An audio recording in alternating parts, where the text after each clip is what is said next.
बोलिए सियावर रामचंद्र भगवान की जय। उमापति महादेव की जय। पवन सुत हनुमान की जय। विरामं रणरंग धीरं राजीव नेत्रं रघुवंशना कारुण्य रूपं करुणाकरन्तं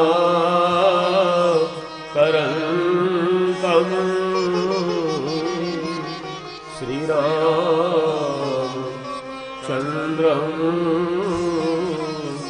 शरणं प्रपद्ये।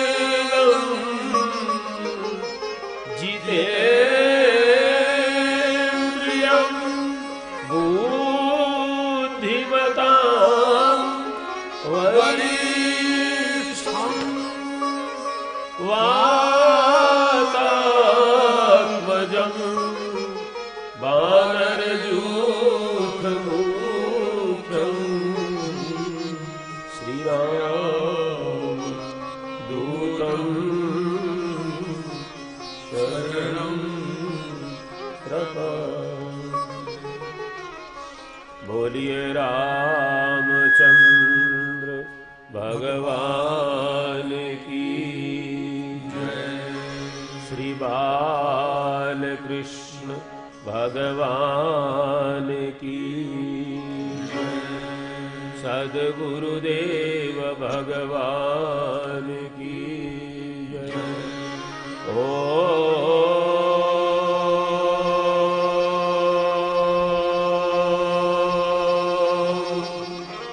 नमः पार्वती पतये हर हर महादेव। श्री राम जय राम जय जय राम।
राम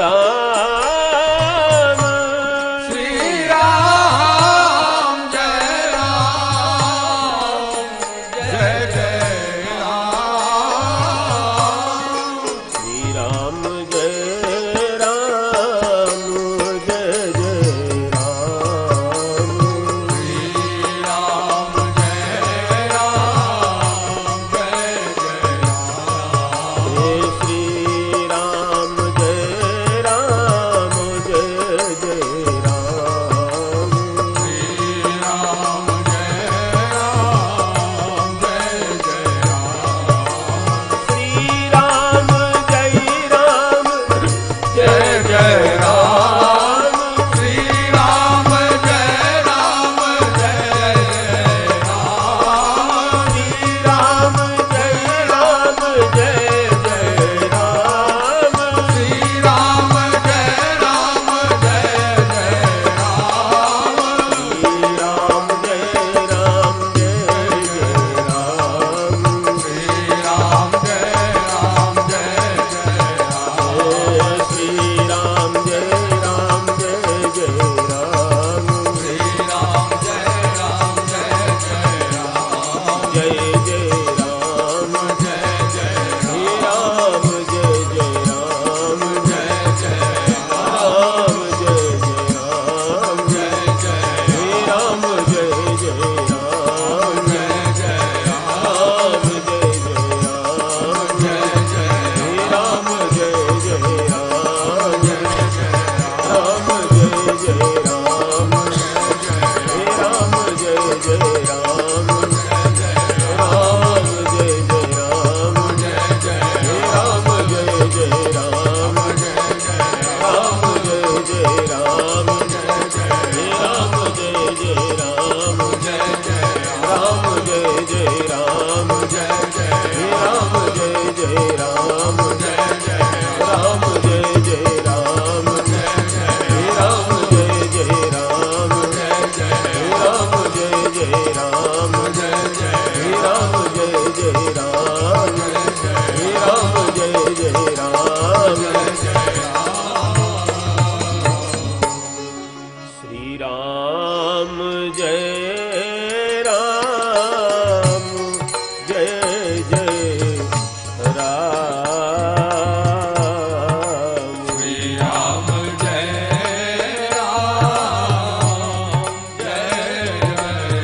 राम श्री राम जय राम जय जय राम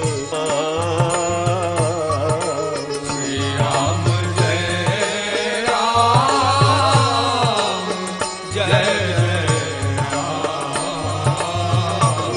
जय जय राम जय जय राम जय जय राम राम जय जय राम जय जय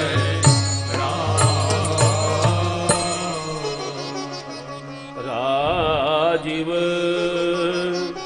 नयन भरे धनु सायक भगत विपति भंजन सुखदाय मंगल भवन अमंगल हाय द्रवहु सो दशरथ अजिर जनक सुता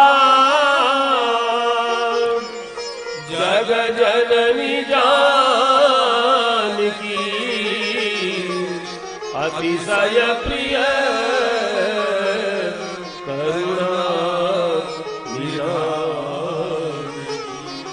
ताके जुगपद कमल मनाओ जासु कृपा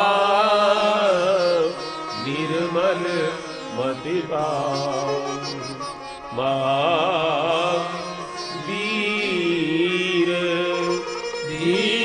दीनवहु हनुमान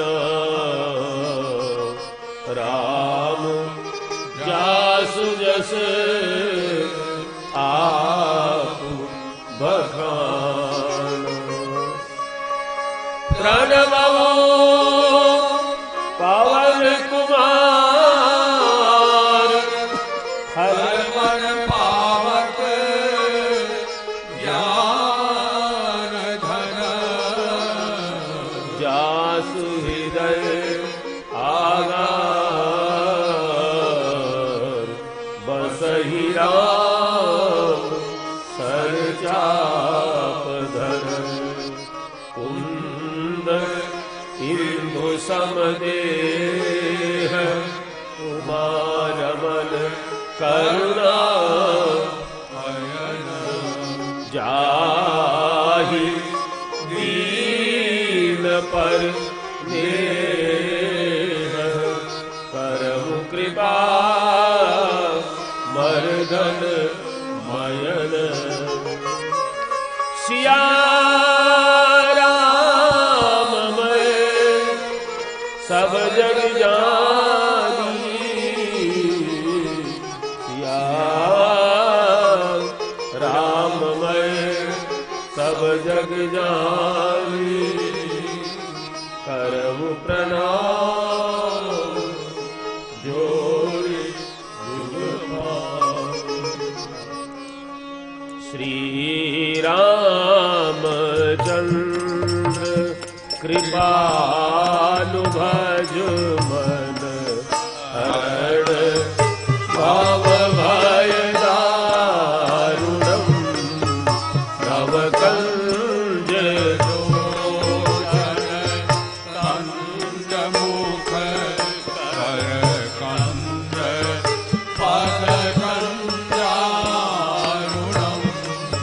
श्री राम कंदर पगनित अमित छवि नवनीय नीरज सुंदरम पट पीतमानहु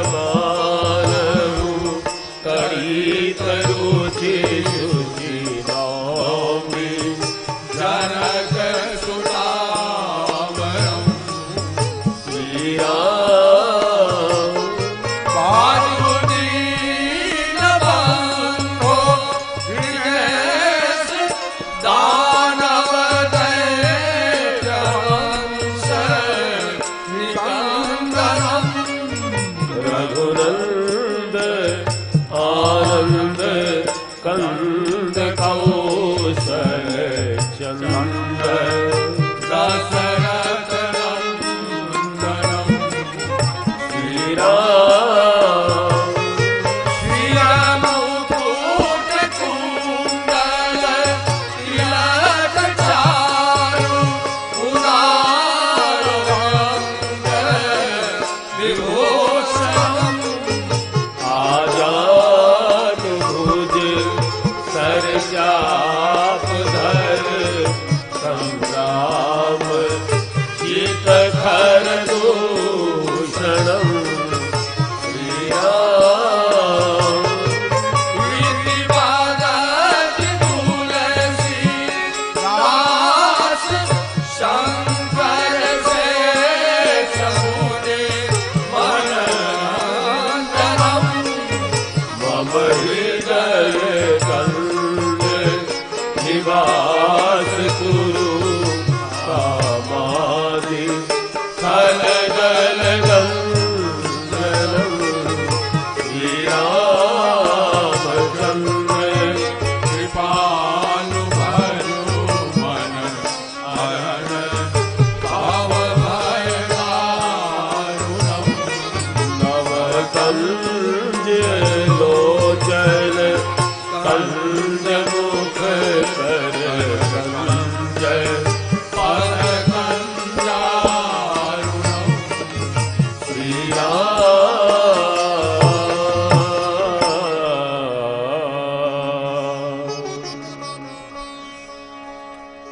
श्री गुरु चरण सरोज रग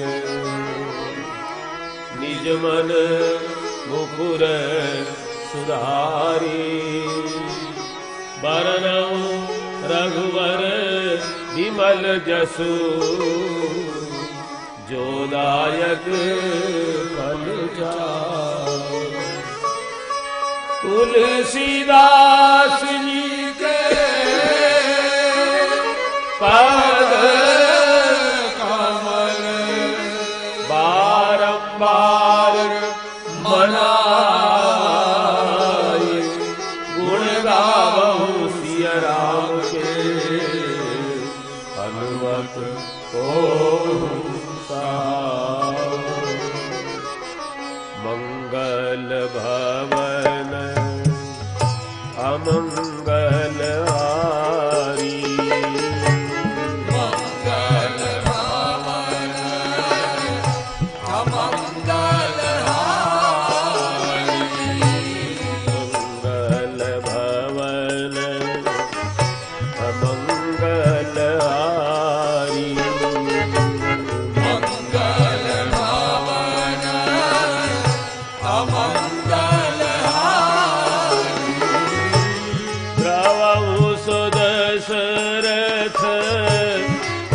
अजिर बिहारी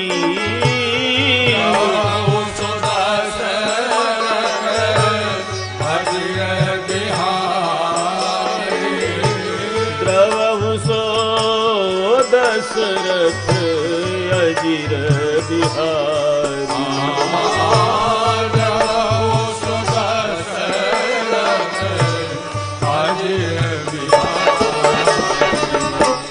जय जय जय हनुमान गोसाई जय जय जय हनुमान गोसाई जय जय जय हनुमान गोसाई जय जय जय हनुमान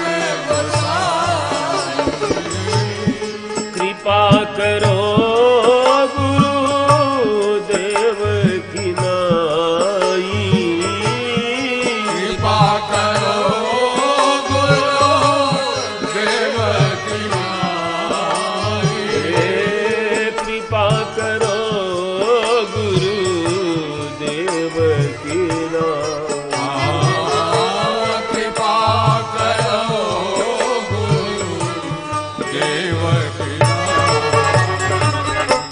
मंगल भवन अमंगल हारी मंगल भवन अमंगल हारी जय जय जय हनुमान गोसाई जय जय जय हनुमान गोसाई हे राजा राम राम राम सीता राम राम राम राजा राम राम राम सीता राम राम राम हे राजा राम राम राम सीता राम राम राम राजा राम राम राम सीता राम राम राम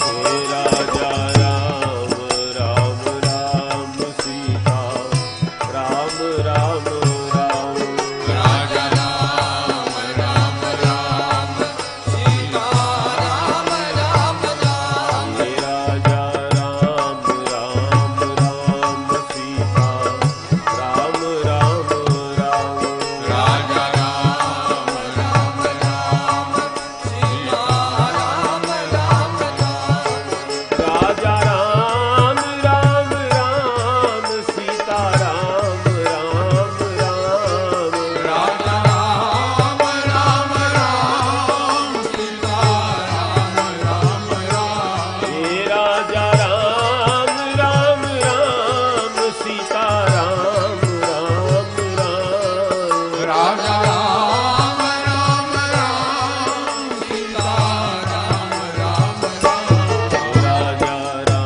महाराज की जय।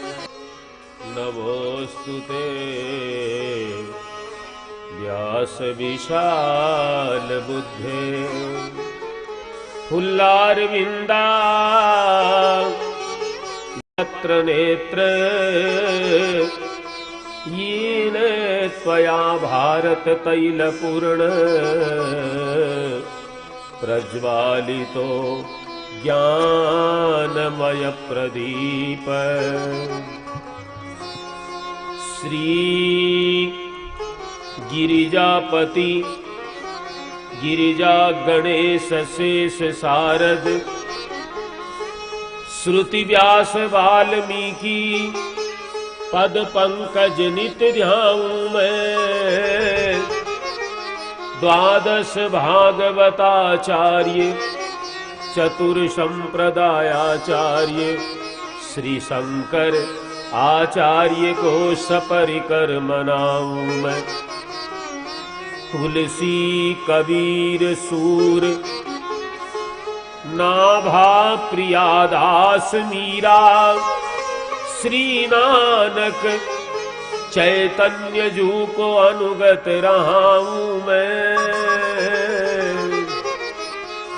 दीजे वर सब मिल मोही मन क्रम वच छल तज नित परिकर सह हरिहर यस भर भर ही गाऊं मैं। परिकर सह हरि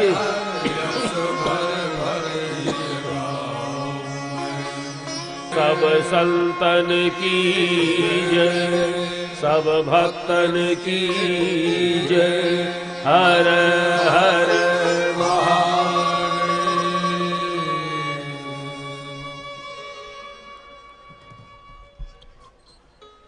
समुपस्थित भगवत प्रेमियों, श्रद्धामयी माताओं, आप सभी का बहुत बहुत स्वागत है ऐसी पावन धरती पर श्री राम कथा में। पता नहीं हमारे पुण्यों के कारण या भगवंत कृपा के कारण ऐसे अवसर दो ही कारण से मिलते हैं। रामचरितमानस उसका प्रमाण है। सो मम पुण्य प्रभाव, या तो हमारे पुण्यों का कोई प्रभाव हो या फिर भगवान की कृपा हो, हरि कृपा हो।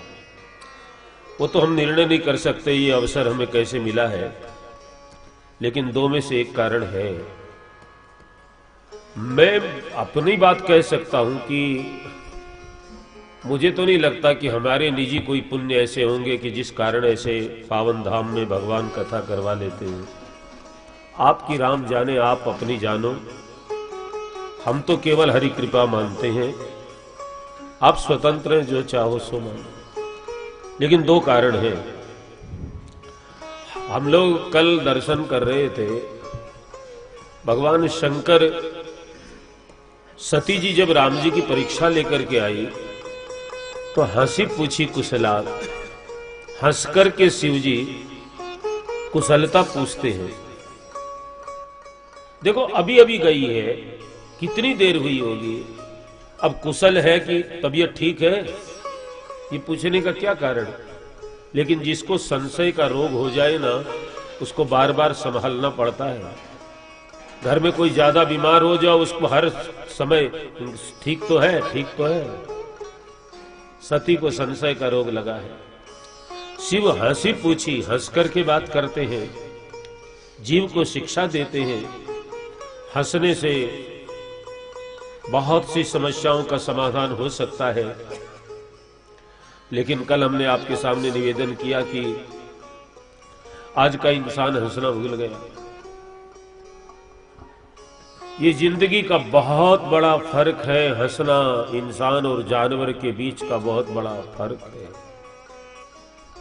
जानवर नहीं हंस सकता, आज का आदमी भी हंसने में संकोच करता है।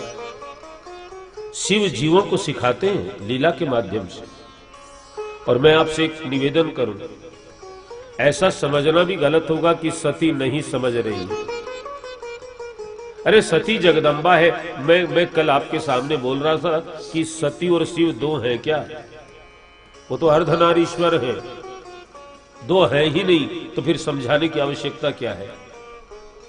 वो हमको सिखाने के लिए। देखो माँ, बच्चा जब चलना सीखता है ना, छोटा बच्चा, तो माँ उसको हाथ पकड़ करके चलाती है और बच्चे को सीधा ऐसे सामने खड़ी है और खुद उल्टी चलती है।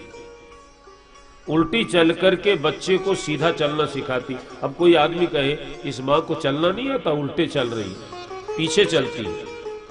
अरे उसको चलना तो आता है, लेकिन बच्चे को सीधा चलना सिखाना है, इसलिए माँ को उल्टा चलना पड़ेगा।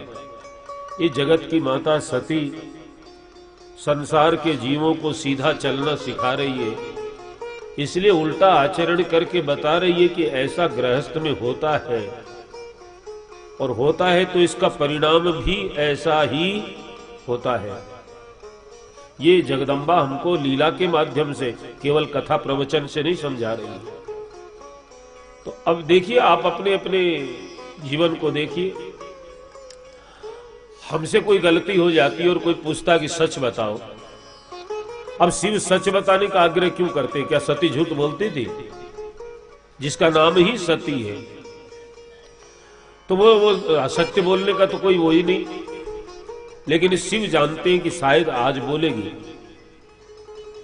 अरे साहब, शिव जाने न जाने, हम लोग बोलते हैं ना, इसलिए शिव बोलते हैं कि कोई सत्य का आग्रह करे तो आदमी डर जाए तो क्या करे। सती जी बोली, कछु न परीक्षा लीन गोसाई, कीन प्रणाम तुम्हारी नाई। ये तब शंकर देखे धरि ध्याना,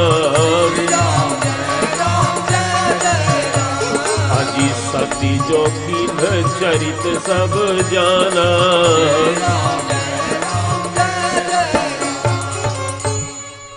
शिवजी ने पूछा था कि लीन परीक्षा कवन विधि, कहूं सत्य सब बात। सती जी ने जवाब दिया, कछु न परीक्षा लीन गोसाई, मैंने कोई परीक्षा नहीं ली। झूठ बोली ना। और ऊपर से ये कह दिया, कीन प्रणाम तुम्हारी नाई, जैसे आपने प्रणाम किया उन राम जी को, मैंने भी किया। तो शंकर जी मन में सोचते हैं कि सती तू ऐसे बाप की बेटी नहीं है कि मैं प्रणाम करूं और तू प्रणाम करके आ जाए। यदि इतना ही करना था तो वहां जाने की आवश्यकता क्या थी, यहीं से प्रणाम कर ले, राम तो सब जगह है। तो शिव जी को ध्यान में देखना पड़ा। सती जो कीन चरित सब जाना, ध्यान एक ऐसी विधा थी। आजकल एक लोग ध्यान करते हैं, उसको लोग ध्यान कहते, ध्यान नहीं। अष्टांग योग में समाधि के पहले की सीढ़ी का नाम ध्यान है। धारणा, ध्यान, समाधि, बस ध्यान के बाद में समाधि। तो पहले ऐसी शक्ति थी कि ध्यान के द्वारा घटना हुई उसको जाना जा सकता। शिव ने सब जान लिया। क्या जाना? सती कीन सीता शिव उर भयउ विषाद विशेषा। भगवान शिव ने देख लिया कि सती ने सीता का रूप बनाया है। यह जान करके भगवान शंकर के मन में बड़ा विषाद हुआ, बड़ा दुख हुआ। विशेष, जहां विशेष विषाद लिखा है। अरे मैं सीता को मां समझता हूं, पर मेरी मां का रूप इस सती ने धारण किया, अच्छा नहीं किया। दुखी हो गए शिव। अब दुख को मिटाएं कैसे? फिर मैं आपको सावधान करूं, शिव दुखी नहीं होते हैं। दुख उनका नाम लेने वाले का दुख समाप्त हो जाता, शिव काहे को दुखी हो। लेकिन हम लोग होते हैं ना, इसलिए शिव लीला करके बता रहे हैं। हमारे आपके जीवन में दुख आए तो मिटाने का रास्ता क्या है? शिव बता रहे हैं, हरि इच्छा भावी बलवाना, हृदय विचारत सब सुजाना। आदमी सहन नहीं कर पाता है, इसीलिए तो आत्महत्या करके मर जाता है। यदि कोई भी बुरी से बुरी घटना को हरी इच्छा मान ले तो सहने की शक्ति मिलती है। और हमने अपने जीवन में इन सबको, इन बातों को उतारा है भली भांति, तब ऐसा दावे के साथ बोल सकते हैं। गोस्वामी जी ने तो ठीक ही लिखा है, लेकिन हम उसको आजमा करने देखें तो क्या। हरी इच्छा भावी बलवाना, जो होनहार है वो टलती नहीं है। हृदय विचारत शंभु सुजाना, दुख को मिटा दिया। सती सीता क्यों बनी? हरी इच्छा से। लेकिन फिर दूसरा दुख खड़ा हो गया कि सती ने झूठ क्यों बोला। उस दुख को मिटाया। बहुरी राम मायहि सिरुनावा, प्रेर सती जय झूठ कहावा। वो राम जी की माया के कारण झूठ बोले। भगवान की माया ऐसी है, ज्ञानी नाम पिचेतांसी देवी भगवती ही सा, बलादा कृष्य मोहाय महामाया प्रयच्छति। बड़े बड़े ज्ञानियों को पतन के गर्त में डाल देती है, वो भगवान की महामाया है। माया के कारण ये सब हुआ। उस दुख को भी मिटाया, लेकिन तीसरा दुख फिर आ गया। इसका मतलब क्या है? दुख तो संसार में आएंगे ही। एक आदमी पूछता कि ऐसा कोई इलाज है कि दुख न आए? मैंने कहा ऐसा कोई इलाज नहीं। बार बार पूछता है, आप बताइए ना, दुख आए न तो? मैंने कहा बस मर जाओ, कोई दुख नहीं आएगा। मरने के बाद में न बुखार होगी, न जुकाम होगी, न कैंसर रहेगा, कुछ नहीं, न कर्जा चुकाना पड़ेगा। साफ साफ झमेला का तो। मैंने कहा है एक बार कि ये शरीर रूपी धर्मशाला रहेगी तो यात्री आएंगे, इसमें आएंगे। तो भगवान शिव कहते तीसरा दुख क्या? तीसरा दुख क्या हुआ? परम पुनीत न जाय तजी, ये प्रेम बड़ पाप, प्रगटन कहत महेश कछु, हृदय अधिक संताप। सती बड़ी पवित्र है, इसका त्याग नहीं करना चाहिए। लेकिन किए प्रेम बड़ पाप, जिसने गलती की है उससे प्रेम करने से पाप लगता है। और पाप भी नहीं, बड़ा पाप लगता है, यहां लिखा है। हम लोग क्या करते हैं? हम तो गलती करते नहीं, वो करता तो हम क्या करें? आप उससे प्रेम करते हो कि नहीं? यदि करते हो तो आपको बड़ा पाप लगेगा। क्यों? वो गलती करता है तो उसको तो ज्ञान नहीं है, लेकिन तुम जानते हो कि वो गलत है और फिर तुम उससे प्रेम करते हो तो बड़ा पाप लगेगा।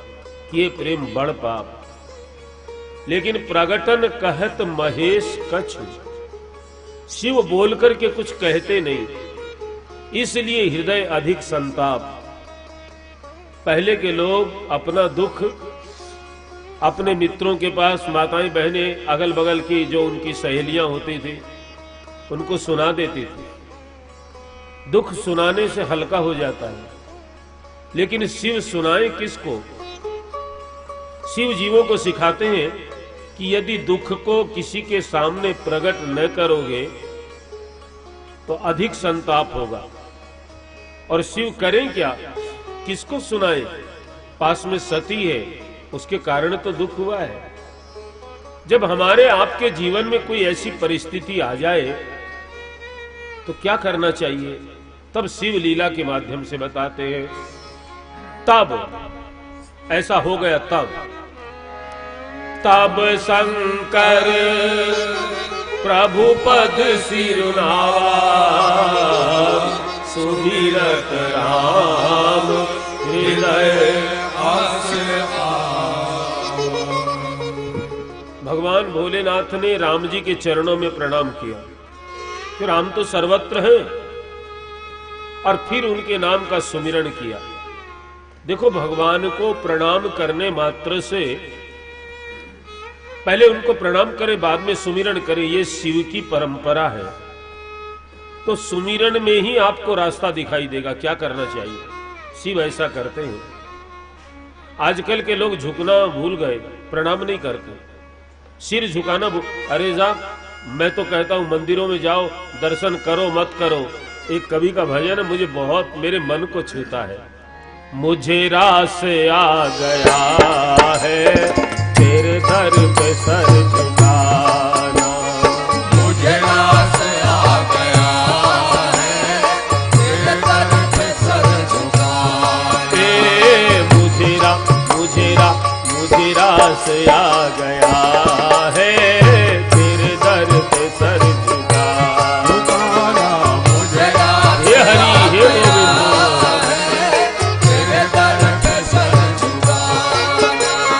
मुझे रास आ गया है तेरे दर पे सर झुकाना, मुझे रास आ गया है तेरे दर पे सर झुकाना, तुझे मिल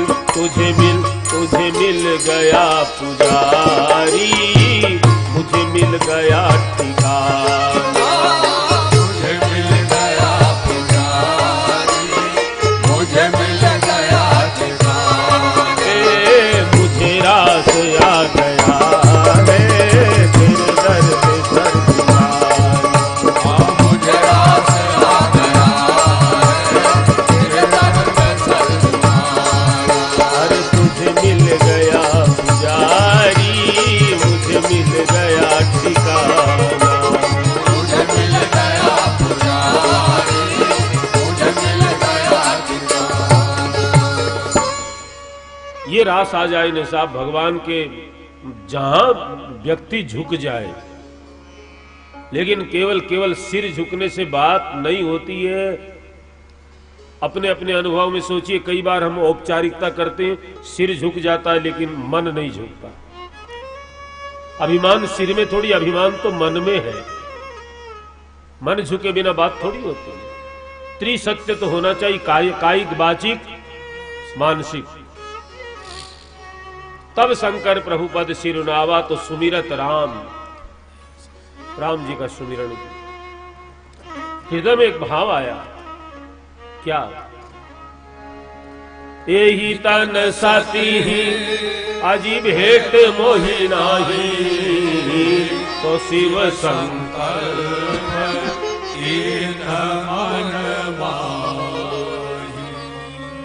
इस शरीर से सती की मेरी भेंट नहीं होगी।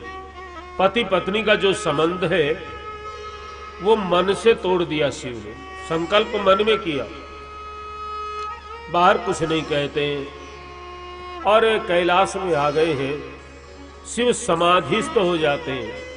शंकर सहज स्वरूप समारा, शंकर सहज स्वरूप समारा, लागी समाधि अखंड अपारा, लागी समाधि अखंड अपारा, लागी समाधि अखंड अपारा। अपने स्वरूप में स्थित होते हैं शिव, समाधि लग जाता है। भगवान आद्य शंकराचार्य कहते हैं ना, जीव अपने स्वरूप में स्थित हो जाए तो जो आनंद की, फिर जीव थोड़ी रहता है। चिदानंद रूप शिवोहम, चिदानंद रूप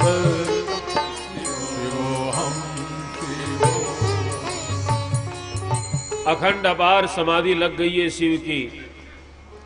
बरसों बीत गए, सती जी पश्चाताप करती है, गलती स्वीकार करती है। ये सब हुआ है मेरे कारण।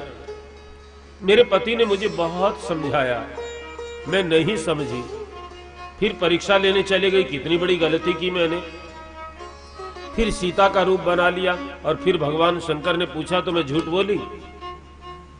समझ लीजिए, माता जगदम्बा जीवों को सिखा रही है, एक गलती हो जाएगी और उसको स्वीकार नहीं करोगे तो पीछे कई गलतियां होनी होगी, आप उनको रोक नहीं सकोगे। तो मैं तो कहता हूं, मेरा मानना है कि गलती करके भी जिसके मन में पश्चाताप नहीं होगा, गलती करके भी जिसके मन में पश्चाताप नहीं होगा, उस आदमी का जीवन कभी निष्पाप नहीं होगा। लाख धर्म करे तो क्या होगा, लेकिन वो निष्पाप तो नहीं हो पाएगा, क्योंकि गलती का पश्चाताप। सती का कलेजा जल रहा है, सोच रही है। भगवान ब्रह्मा से कहती है, हे विधि, हे ब्रह्मा जी, आपने ये जो शिव का वियोग मेरे से करवा दिया, अब मेरा जीवन ठीक थोड़ी है। आपको ऐसा तो नहीं करना चाहिए। बिना शिव के मैं जी कर क्या करूंगी। भगवान हरि से कहने लगे, जो प्रभु दीन दयालु का आरत वेद जस तो मैं विनय करहु कर जोरी, तो मैं विनय करहु कर जोरी, छूटम बेगी देह यह मोरी। छूटहु बेगी, देह यह यदि भगवान दीन दयालु हैं, वेदों ने ऐसा यश गाया है, तो सती जी कहती है, मैं दोनों हाथ जोड़ करके प्रार्थना करती हूं मेरा शरीर छूट जाए, क्योंकि शिव ने जब त्याग कर दिया तो मेरे जीने का कोई औचित्य नहीं है। और सती जी ने भगवान से प्रार्थना की ना, आत्महत्या नहीं करती है सती। आज संसार में आत्महत्या की प्रवृत्ति बढ़ी है, लेकिन शास्त्र ये कहते हैं कि आत्महत्या के बराबर कोई दूसरा पाप नहीं है। मैंने पढ़ा एक पुस्तक में कि आत्महत्या करने वाले के शरीर का स्पर्श करने वाले को भी पाप लगता है। वो इतना पाप, शास्त्र तो यहां तक कहते हैं जिसने आत्महत्या की उसका दाह संस्कार परिवार वालों को नहीं करना चाहिए। इतना पापी है, बहुत बड़ा पाप है आत्महत्या। अरे जिससे तुम प्रायश्चित कर सकते हो उस शरीर को तुमने, ये एक सरकार का जो विधान है, उसको यदि कोई आदमी चोर को, कोई अपने घर में चोर आ गया उसको मार डाले तो पुलिस उसी को पकड़ेंगे कि तुमने कानून को अपने हाथ में लिया। अरे जो जगत पिता का, जगत पति का कानून है उसको हम हाथ में लें। यदि जीने की व्यवस्था नहीं है तो उसी परमात्मा से प्रार्थना क्यों नहीं करते। अब हम जीना नहीं चाहते या जीने की व्यवस्था नहीं, तो सती जी ने भगवान से प्रार्थना की, अब जीना नहीं चाहिए, अब आप मुझे, मेरी मृत्यु हो जाए बिना श्रम के। भगवान शंकर जी के हृदय में प्रेरणा करते हैं। 87,000 वर्ष बीते, बीते संवत सहस्र 87, बीते संवत सहस्र 87, तजी समाधि शंभु अविनाशी, तजी समाधि शंभु अविनाशी, तजी समाधि शंभु अविनाशी। बोलिए शंकर भगवान की, सजी समाधि हे राम नाम शिव सुमिरन लागे, राम नाम शिव सुमिरन लागे, जाने सती जगत पति जागे, जानौ सती जगत पति जागे, जानौ सती जगत पति जागे। 87,000 वर्ष बीते, शिव जी ने समाधि तोड़ी। अब कोई जीव को न समझ में आए कि 87,000 वर्ष तक शिव मरे नहीं क्या, तो तुलसीदास जी वहीं लिख देते, शंभु अविनाशी। कामदेव ने 5 बाण मारे, शिव जी की समाधि टूट गई, बाबा जाग गए। लोग क्या कहते, शिव जी ने तीसरा नेत्र खोला, कामदेव भस्म हो गया। लेकिन तुलसीदास जी ने बड़े तरीके से लिखा है, जब समाधि टूटी, शंभु जागे, तब क्या हुआ। भयम ईसमन क्षोभ विशेष, शिव के मन में बड़ा क्षोभ हुआ। आंखें खोली, अभी तीसरा नेत्र नहीं खोला। नयन उघारी सकल दिशी, चारों ओर देखा। शिव देखते हैं कि आम के पत्तों में कामदेव छुपा है। अपराधी पकड़ा गया है तब क्रोध करते हैं, जीवों को शिक्षा देते हैं, बिना मतलब क्रोध नहीं करना चाहिए। मैं तो छोटे छोटे उदाहरण के द्वारा समझाने की कोशिश करता हूं। किसी के घर में चोरी हो गई, आदमी को नुकसान हुआ, गुस्सा आ गया, कहता मार देंगे चोर को, जान से मार देंगे। एकदम गुस्से में लाल हो गया आदमी। किसी ने पूछा भैया चोर है कहां? बोले पता नहीं। तो फिर इतना गुस्सा क्यों कर रहे? जब तक अपराधी आपके सामने न हो तब तक क्रोध करने से कोई फायदा है? हम लोग ज्यादातर ऐसा ही करते, बिना मतलब अकारण क्रोध करते। अरे साहब, जैसे भगवान का स्वभाव है अकारण कृपा करना। ये माता जी की आरती गाते हैं नवरात्र में। साहब नवरात्र में कथा होती है तो हम लोग वही आरती गाते हैं। उसकी अंतिम लाइन बहुत बढ़िया लगती है, निज स्वभाव बस जननी दया दृष्टि कीजे, करुणा कर करुणा भई, करुणा कर करुणा भई, चरण शरण दीजे, मां जग जननी जय जय, जग जननी जय जय, मां जग जननी जय जय, भय हारिणी भवतारिणी, हरिणी भवतारिणी, मां भव भाविनी जय जय, मां जग जननी जय जय।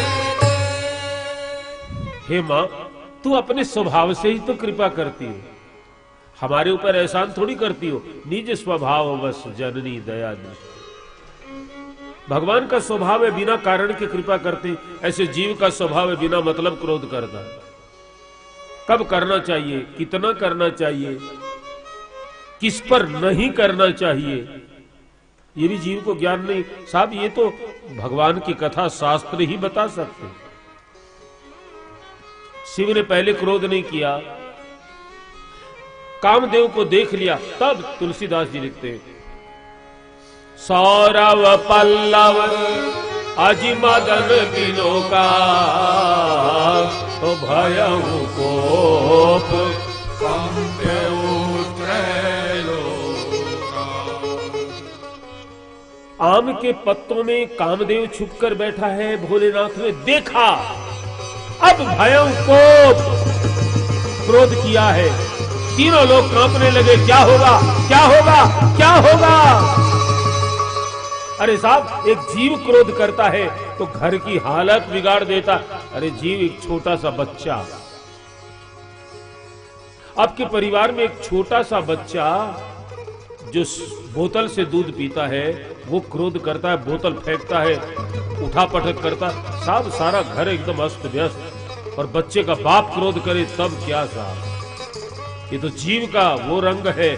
और शिव क्रोध करे तब क्या होगा? सब कांपने लगे, भयों को कंपे त्रय लोका, तीनों लोग कांपने लगे, क्या होगा क्या होगा। तब तुलसीदास जी कहते तब शिव की शरण उबारा, चितवत काम भयउ जरि धारा। तब शिव की शरण उबारा, चितवत काम भयउ जरि धारा, चितवत काम भयउ जरि धारा, चितवत काम भयउ जरि धारा। तीसरा नेत्र खोला, कामदेव जलकर के राख हो गए। लेकिन मजे की बात देखो, आम के वृक्ष का एक पत्ता तक नहीं जला।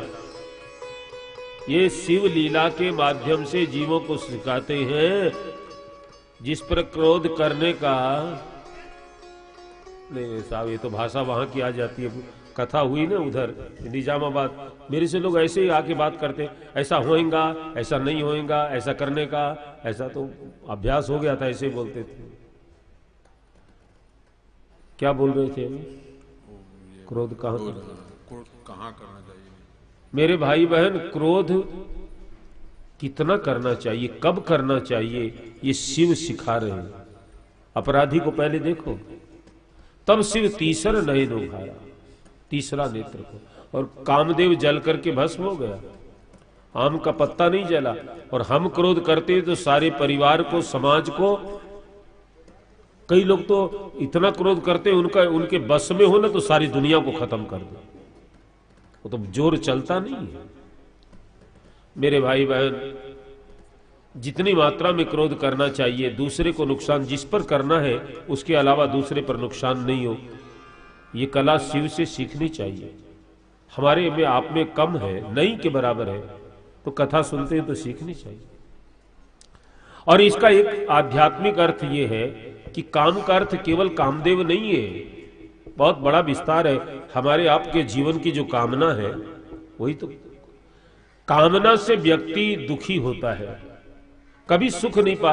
तुलसीदास जी ने तो लिखा है, काम अछत सुख सपने उनाई। जब तक मन में काम की वासना है, काम की इच्छा है, ये संसार की कामनाएं है, तब तक सपने में भी सुख नहीं होगा।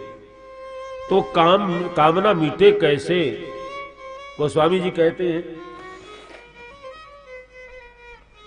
शिव के पास तीसरा नेत्र है, जीव के पास भी तो है। कल हम जिसकी बात करते थे, तुलसीदास जी कथाओं के द्वारा, अपने साहित्य के द्वारा हमारी वो तीसरी आंख खोलने की तो कोशिश करते हैं। विनय पत्रिका में एक भजन है, मुझे बहुत अच्छा लगता है। जीव को आंख खोलने की बात करते हैं।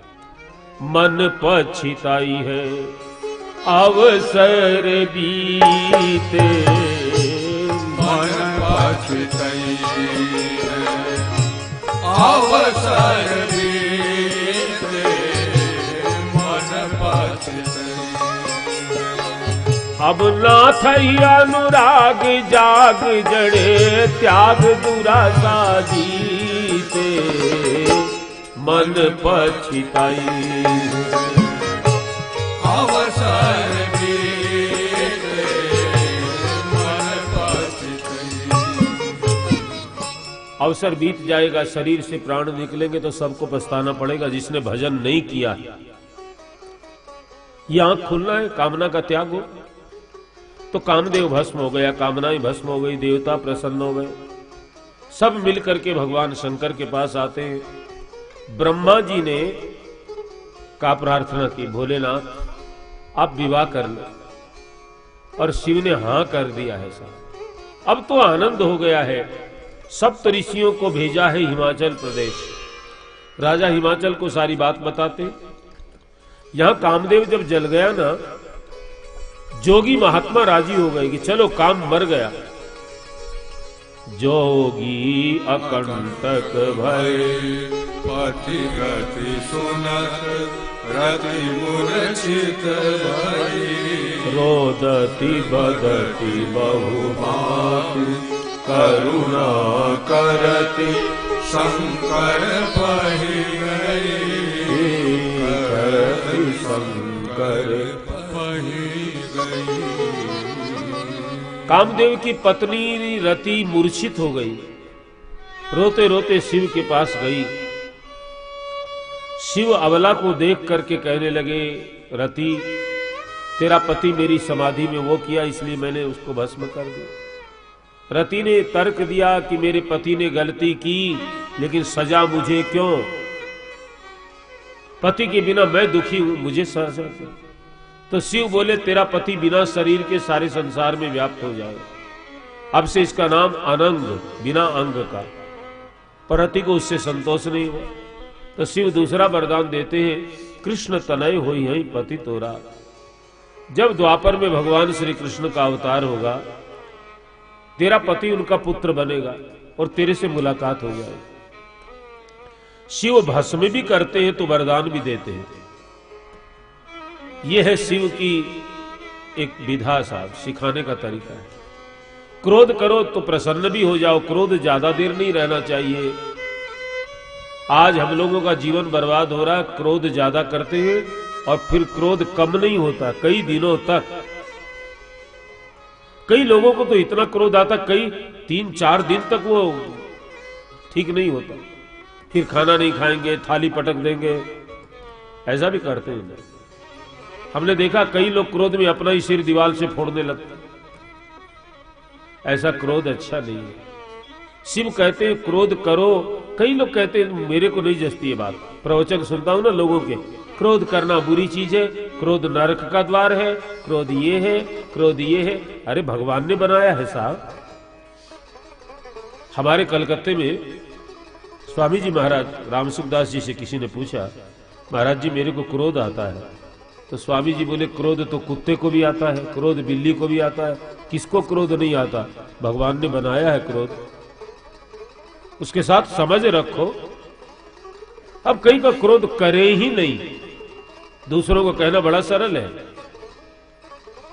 दिल्ली की बनी घटना, एक सनातन धर्म मंदिर में कथा हो रही, एक ज्ञानी महात्मा वो अपना प्रवचन कर रहे, कुछ नहीं है, शरीर तो मट्टी है, शरीर तो जड़ है, ये है वो है, बोले जा रहे, ज्ञान का वो कर।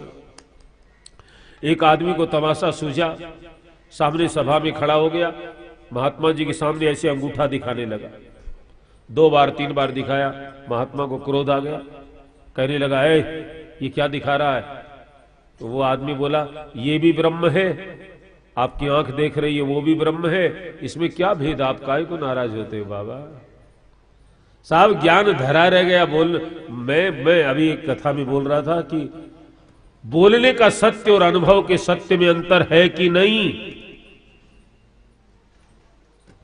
मैंने बहुत पहले एक बार सिक्किम गैंगटोक की कथा में कहा था कि बोलने का सत्य तो ये सब राम जी पर छोड़ दो, ये ठीक है, सत्य है, 16 आना सत्य है। लेकिन मैंने कहा था कि मैं कथा कर रहा हूं और उस समय कोई शरीर में ऐसी व्याधि हो जाए, सिर में दर्द हो जाए, तो मैं कह दूंगा कि अब मेरे से कथा न करी जाए, तो कहते सब राम जी पर छोड़ दो, करते रहो करते रहो करते रहो।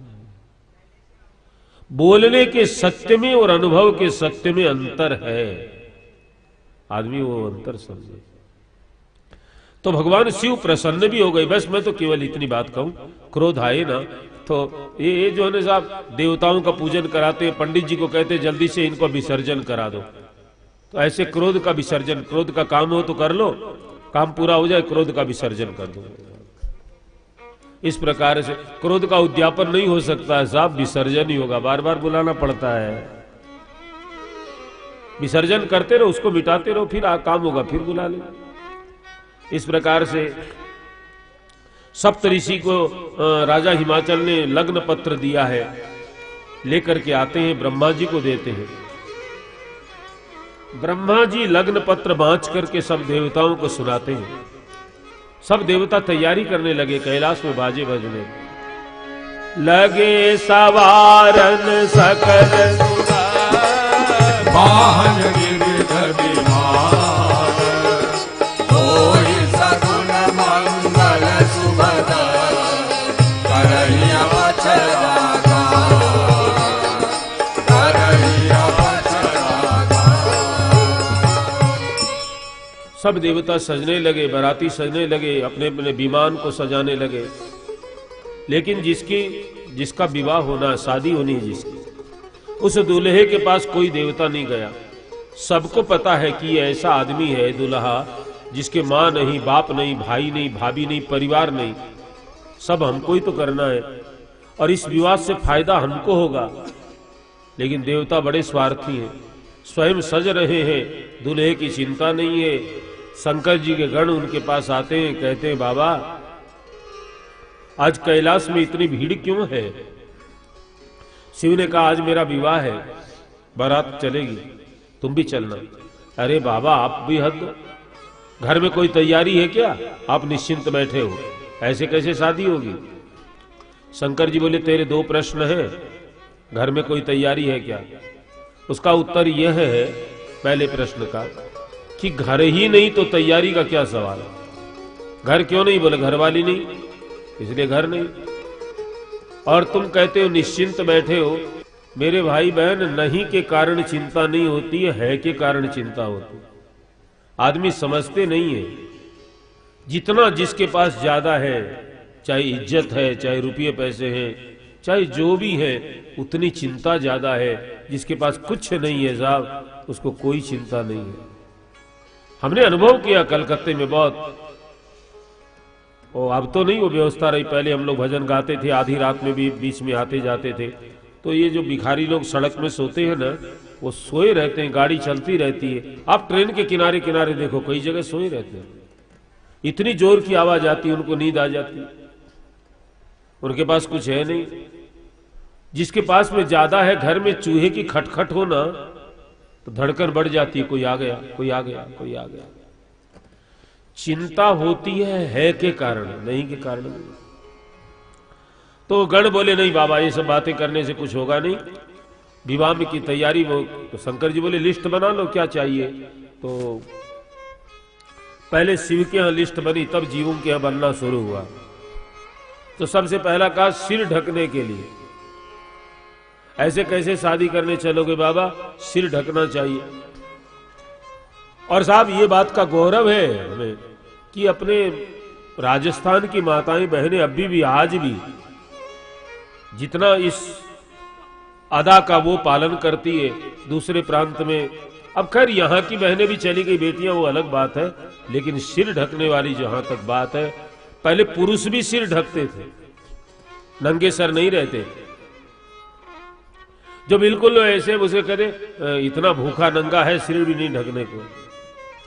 अरे आप द्वापर में देखो ना, सुदामा जब भगवान कृष्ण के पास गए तो द्वारपाल उनको जाकर सबसे पहला शब्द क्या बोला, शीश पघान जगह तन पे। ऐसा एक गरीब ब्राह्मण आया जिसके माथे पर पगड़ी नहीं है, गरीबी की एकदम वो। आजकल तो सर ये कर, लेकिन इसके पीछे कोई विज्ञान था।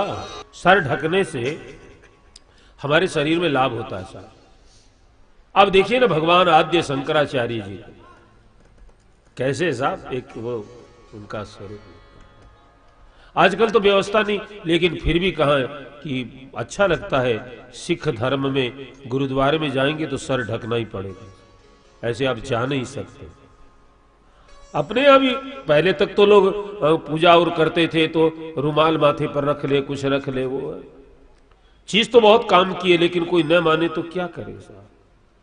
हमारे मैंने जो सोचा है, समझा है, संतों के चरणों में बैठकर पाया है, सबसे शरीर में महत्व का अंग है हमारा मस्तक। मस्तक ठीक रहे ना, सब ठीक रहे। मस्तक को ज्यादा संभालना, उसको ज्यादा गर्मी न लगे, उसको ज्यादा ठंडा न लगे, उसको ज्यादा हवा न लगे, उसको पानी न लगे, इसलिए मस्तक की व्यवस्था। एक एक साधारण कपड़े से भी बहुत बचाव होता है। तो कहा कि अब शादी में ऐसे कैसे चलोगे। आप भगवान नारायण से कहिए, उनकी धर्मपत्नी लक्ष्मी जी धन की देवी है, एक हीरो का मुकुट दे दे, शादी के बाद वापस दे दे। शंकर जी बोले उधार नहीं लेना है किसी से, और जीवों को शिक्षा दी जहां तक हो सके जो आपके पास है उसी में काम चलाओ, उधार मत लो। तो गण ने कहा बाबा अपने पास कुछ नहीं है। शंकर जी बोले ऐसा मत बोलो, ये मेरी जटा कितनी बड़ी है, इसका कुछ बना दो माथे पर। गण बोले हो सकता है। तो भगवान शंकर के गण श्रृंगार करते हैं। ये श्रृंगार बड़ा प्रेरणा देने वाला है। आइए ध्यान से सुने, मैं चौपाई बोलूं, आप लोग श्री राम जय राम सब बोलो। शिव ही शंभु गण करहि श्रृंगारा,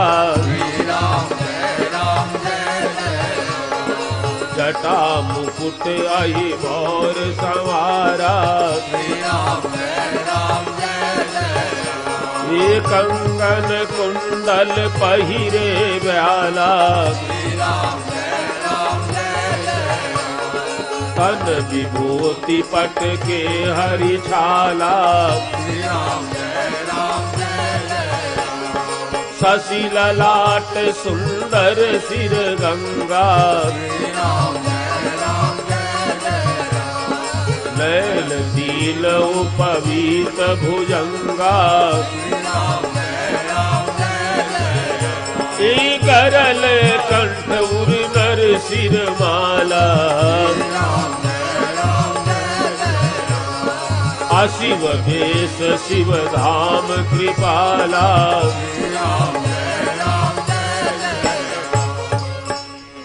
भगवान शंकर के माथे पर जटा का मुकुट बनाया। जटा को तुलसी दर्शन में जंजाल कहते हैं। लेकिन शिव ने कहा कि तुम गृहस्थी हो तो इस जंजाल से घबराओ नहीं। और जंजाल की एक दूसरी परिभाषा है गृह कार्य नाना जंजाला, घर के काम बड़े बड़े जंजाल हैं। शिव कहते हैं विश्वास रूप है शिव। जटा का श्रृंगार एक समझने की बात है, क्या शिव को भारी नहीं लगती होगी जटा? कितनी बड़ी जटा है साहब, शास्त्रों में वर्णन है। हरियाणा के कवि शंभुदास जी महाराज हुए राजकवि, उन्होंने एक कविता लिखी, उसका जवाब देना हर विद्वान के बस की बात नहीं है। कहो गुणी कितनी लंबी चौड़ी है शिव शंकर की जटा, कहो गुणी कितनी लंबी चौड़ी है शिव शंकर की जटा, फिर जटा के अंदर बतलाना है कौन रंग की कौन लटा। कितने रंग की है लट सारी, अलग अलग कहो उनकी छटा, कितनी सफेद कितनी भगवा कितनी मिसाले श्याम घटा। बिना भेद ये भेद न पावे, खोजो चाहे धरती अटा, फिर जटा के अंदर बतलाना है कौन रंग की कौन लटा। बहुत कठिन है, बहुत बड़ी जटा है। तो शंकर जी के माथे पर बांध दी सारी जटा, बैठे रहते तो जमीन पर पड़ी रहती थी। शिव को भारी नहीं लगती क्या? बस समझना यही है। मैं तो हर कथाओं में कहता हूं एक श्रृंगार में और प्यार में भार नहीं लगता है। अरे मां कितनी बीमार हो, दुबली पतली हो, बेटा गणेश जी हो, लेकिन गोद में उठा लेती है। दूसरे का बेटा फूल जैसा कोमल है, वो भी उसको भारी लगता है। प्यार में भार नहीं लगता है और श्रृंगार में भार नहीं लगता। कितने लोग गहने, हमारे राजस्थान में माताएं कितने कितने कितने गहने पहनती, कैसे कैसे कपड़े साहब। आज तो वो बातें नहीं रही, भार नहीं लगता है। इस प्रकार से शिव ने सबको शिक्षा दी। माथे पर सांप का मोर लगाया, हाथों में कंगन की जगह, कानों में कुंडल की जगह जनेऊ यज्ञोपवीत सर्पों का पहनाएगा। कहते एक गण चिता की भस्म लेकर आता है, शिव के सारे शरीर पर चिता की भस्म का लेप कर। चिता की भस्म क्यों लगाई? सांप के गहने क्यों पहने? शिव शिक्षा देते हैं कि संपत्ति का अतिरेक ही विपत्ति हो जाता है। देखा है हमने, जिनके पास बहुत संपत्ति है, भगवान ने धन दिया लेकिन मन वैसा नहीं है, वो संपत्ति उनके लिए विपत्ति हो जाती है। स्वामी विवेकानंद जी महाराज ने नहीं कहा कि किसी चीज का बहुत हो जाना विष हो जाता है। किसी भी चीज संपत्ति ज्यादा हो जाएगी तो पॉइजन हो जाएगा, पैसा ज्यादा होने से पॉइजन हो जाएगा। शिव ने कहा संपत्ति ही अतिरेक होने पर विपत्ति है, जितनी आवश्यक है उतनी जरूरी है। इसलिए सांप के गहने पहनकर संपत्ति को वो एक रूप बताया शिव ने, और चिता की भस्म लगा करके संसार को बताया इस शरीर को तुम कितना सजाओ, कितना श्रृंगार करो, खिलाओ पिलाओ, अंत में ये शरीर चिता की भस्म बनेगा ही। क्यों बनेगा? एक कवि ने बहुत अच्छा भजन लिखा है कि जगत में कोई न परमानेंट, बोलो बोलो, कोई न परमानेंट, ये जगत में कोई न परमानेंट, जगत में कोई न परमानेंट। तेल चमेली शैम्पू साबुन, तेल चमेली शैम्पू साबुन, चाहे लगा लो सेंट, जगत में कोई न परमानेंट, जगत में कोई न परमानेंट, जगत में कोई न परमानेंट। आवागमन लगा दुनिया में, जगत है रेस्टोरेंट, आगमन लगा दुनिया में, जगत है रेस्टोरेंट। अंत समय में उखड़ जाएंगे, अंत समय में उखड़ जाएंगे, अरे सबके तंबू टेंट, जगत में कोई न परमानेंट, जगत में कोई न परमानेंट, जगत में कोई न परमानेंट। कोई चीज संसार में परमानेंट है नहीं, शरीर कैसे रहेगा। इसलिए भजन करो और मृत्यु को याद करो। जो मौत को याद करता है वो पाप करने में डरता है, ध्यान देना। नारायण स्वामी वृंदावन वाले, एक आदमी गया, बाबा कल्याण कैसे हो, कोई सरल उपाय बताइए कल्याण कैसे हो। तो कहते 2 बातन को याद रख जो चाहे कल्याण। यदि तू तेरा सच में कल्याण चाहता है तो करना कुछ नहीं है, 2 बातों को याद कर ले बस। क्या? नारायण एक मौत को पहले याद करो, दूजे श्री भगवान। हम लोग भगवान को तो याद करते हैं लेकिन मौत के नाम से घबराते हैं। कोई मरने की बात कह दे, ऐसे मत बोलो, ऐसे मत बोलो, आई थोड़ी गई कोई मौत साहब। तो कहने का अभिप्राय ये मेरे भाई बहन, डरने से मौत से बच जाएंगे क्या? मौत को याद रखो, शिव सिखाते हैं। जिसको मरना है फिर पाप क्यों करना है? इसलिए पाप कम होते हैं मृत्यु को याद करने से। भजन भी बढ़िया होता है, कब? जब मरना है। ये बात सदा याद रखनी चाहिए ना।